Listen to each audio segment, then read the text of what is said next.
Telle une clôture devant une maison, l'évangile moderne est devenu payant. Tel un hypermarché des ouvrages spirituels Internet, les assemblées, les librairies chrétiennes ont adopté les rites et coutumes du système impie dans lequel nous vivons. Beaucoup diront, au lieu d'être un canal de bénédiction, telle une multiprise qui multiplie la possibilité de brancher des appareils électriques. Nous fermons la porte aux plus démunis, aux SDF, aux personnes souhaitant être bénies par des ouvrages inspirés par le Saint-Esprit. Des louanges poussant à l'adoration de notre Maître.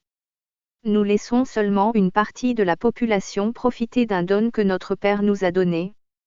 Comment pouvons-nous vendre quelque chose qui a été donné gratuitement, uniquement que par grâce? Comment pouvons-nous vendre quelque chose qui doit bénir tout le corps de Christ? Comment pouvons-nous être autant influencés par le monde? Celui qui ose dénoncer ce type de pratique est traité de tout le nom par des personnes qui prétendent être converties. Avoir le Saint-Esprit. L'Esprit qui doit nous révéler Christ qui est la parole de Dieu.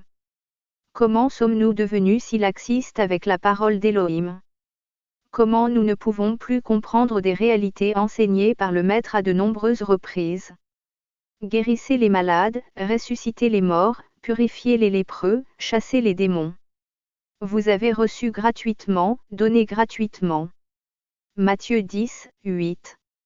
Ai-je commis un péché parce que, m'abaissant moi-même afin que vous fussiez élevés, je vous ai annoncé gratuitement l'évangile de Dieu. 2 Corinthiens 11, 7. Et il me dit, c'est fait. Je suis l'alpha et l'oméga, le commencement et la fin. À celui qui a soif je donnerai de la source de l'eau de la vie, gratuitement.